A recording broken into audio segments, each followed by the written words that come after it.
Parenthood. Remember the undercover videos that came out? Was it Project Veritas and a couple of the others that unreleased? I'm involved in sex work.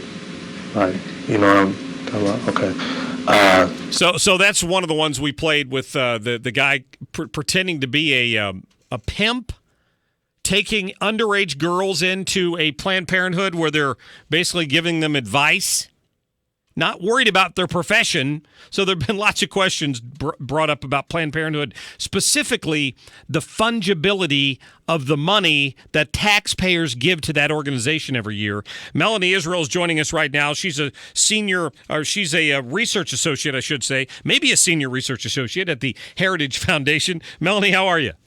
Hey, doing great, and I'm not senior yet. You're not senior yet. Okay, I don't want to be handing titles out here, but I appreciate you joining us.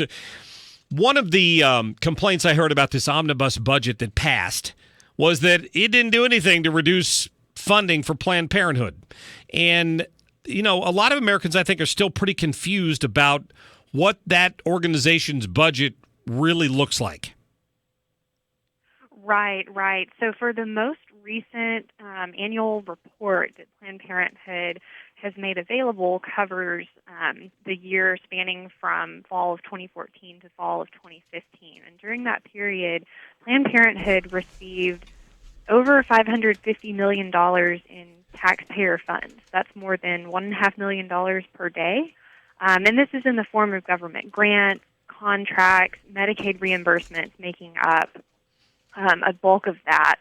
And that's pretty much what we have to go off of right now because Planned Parenthood hasn't released a more recent annual report.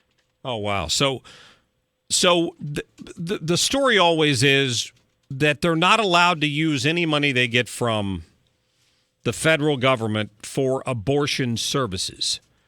But I'm guessing that what they are getting money from is Medicaid and other payments for services provided in their clinics, which frees up other money that they may have or earn to provide abortions, correct? Exactly. Money is fungible, and so it's been longstanding policy since the 70s for tax dollars to not directly fund abortions, both at home and abroad. There's various amendments that are always attached to annual appropriation bills that touches on the direct funding. But, as you said, money is fungible. So that money that Planned Parenthood is getting from the federal government is indirectly helping to prop up the rest of its services, which does include abortion. Can those federal dollars go for birth control and things like that?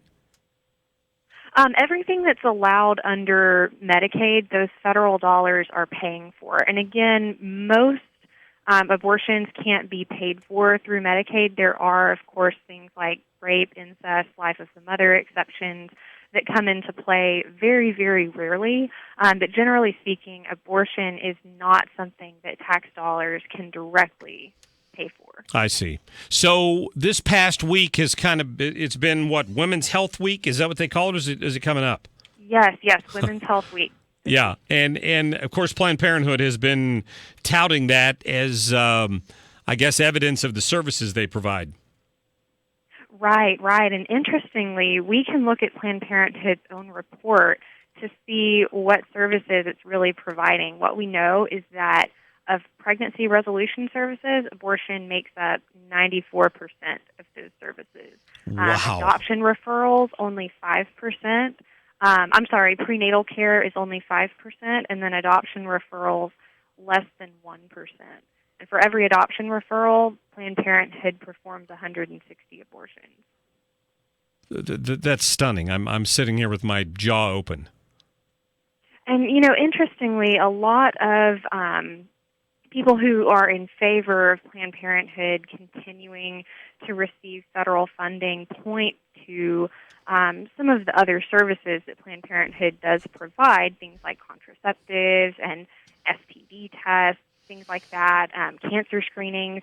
But it's important to recognize that when we're talking about the U.S. as a whole, Planned Parenthood is performing a minuscule percentage of those services compared to many of the other clinics across the country that are available, especially clinics that are available to women who might not otherwise be able to afford those services. Right. So in other words, those are the options that are out there, correct? Right. For every Planned Parenthood clinic, there are, I think, 20 other different clinics that women can go to receive these other types of services. Yeah. Well, Planned Parenthood obviously also uses it for other reasons. If you go to their website right now, their story about the fact that during Women's Health Week, the Trump administration released devastating anti-woman guidelines on an expanded global gag rule. And obviously that's the one where we don't want money we send overseas to go for abortion purposes and contraceptive, stuff like that, correct? Right, exactly. And what they call the global gag rule is actually more widely known as the Mexico City policy. And that's something that President Reagan instituted back in the 1980s. And it's been pretty much a political football ever since then. When a Republican president's in office, it's in place. When a Democratic president is in office, it's not in place.